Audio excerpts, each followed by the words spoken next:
Hey folks, it's your buddy Mike Messier. I'm going to do a very special second Mike's Instant movie review of sorts on the Von Erich movie, The Iron Claw. I have seen the film once and I did my first review. I left some things out and there was a good response from the first review. A lot of people agreed with what I said, some people didn't. But there was a few things that I forgot to mention in my first review of The Iron Claw, and I feel that I want to mention them. So first off, the guy that played David, I thought looked the part. There's been so much talk about how, the guy playing Kerry Von Erich, I believe his name is Jeremy Allen White. I haven't seen him before. It appears that he has a pretty good career going for himself. I've never seen Jeremy Allen White. I think he had a decent enough face for Kerry, but he was probably smaller than I even thought. He was probably in real life 5'8", maybe 160 pounds. And people were asking me, Mike, how big was Kerry Von Erich? Well, Kerry, I think he was listed as being 6'4". I don't know if he was actually that tall, but I think he was a legitimate 260 pounds at his biggest. That's the real Kerry Von Erich. And so yeah, there's quite a discrepancy, because whenever Kerry would stand next to Kevin in real life back in the 80s, Kerry was a little bit bigger. Probably 15 to 20 pounds bigger. Kevin was no small guy either. In fact, if you've seen the pictures of Kevin Von Erich with the actor who played him, Zac Efron, Kevin Von Erich is still bigger at age 60-something than Zac Efron, who's probably about 40 years old. I do think Zac Efron did a very good job, even a great job. I would say Academy Award nominatable for his portrayal of Kevin. And I think another thing that I wanted to mention in my review that I might have forgotten, this movie really is Kevin Survives. That's the movie, that's the Von Erich Iron Claw movie in 2 words, Kevin Survives. If you look at it from that perspective, all the details of, the down and dirty details of Kerry's foot, David having a daughter that wasn't mentioned, Kerry had a couple of daughters that weren't mentioned, and a wife when he passed away, when he committed suicide.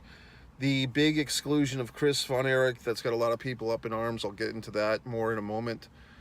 But if you really just look at it, the principal character of this movie, the central character, who we see all of these events through, are the perspective of Kevin, a lot of times telling his Pam, who would become his wife, his girlfriend then wife. So it's really, I wouldn't say a love story per se, but it's basically a survivor story.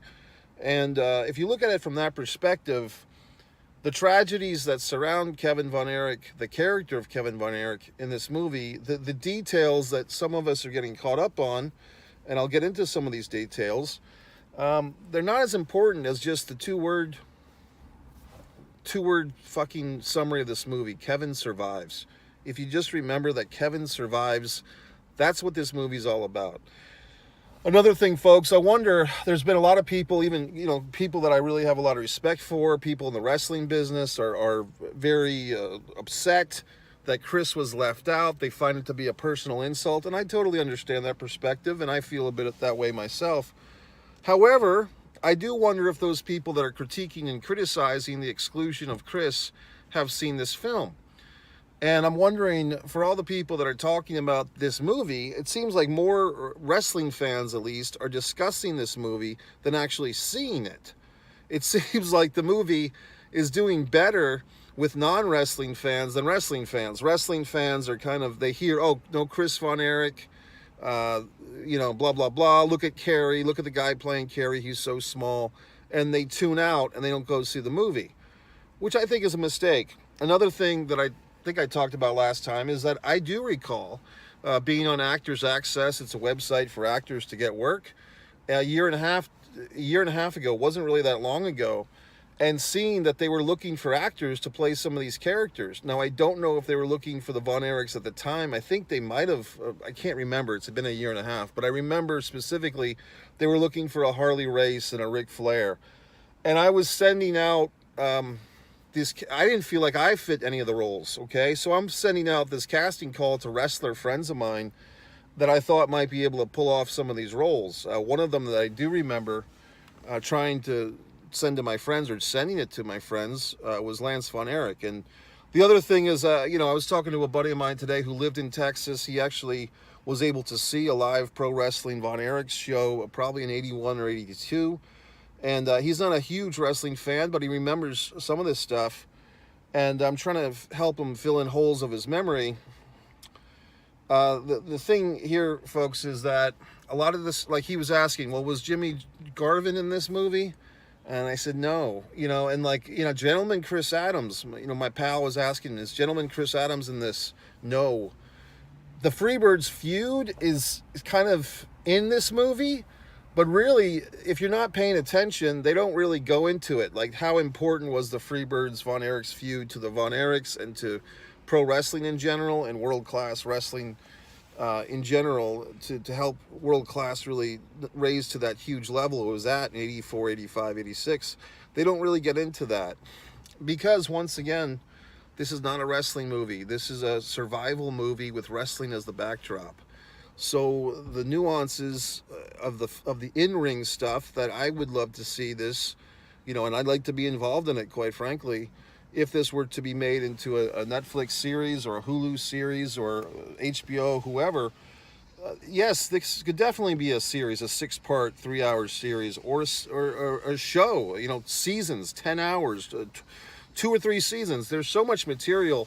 They left a lot of meat on the bones, so to speak, which hopefully might open some doors. And so if this movie, which I think is doing quite well at the box office, if it wins some awards, who knows? There might be more wrestling material. I mean, I've written a treatment for a TV series about pro wrestling, as a matter of fact, which I might have to dust off the bones for it.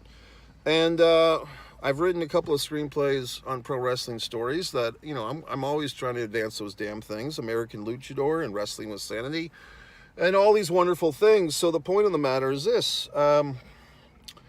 If the wrestling fans would stop critiquing the goddamn movie and actually see it, and at least spend the money to see the movie and then critique away, perhaps that excitement, that box office success would prosper pro wrestling based mainstream movies and film.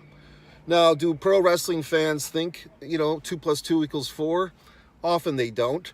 So, I mean, you know, you would think that goddamn wrestling fans would support a pro wrestling movie that is of this high quality, whether there's some mistakes made or the Ric Flair guy is a goofball or whatever.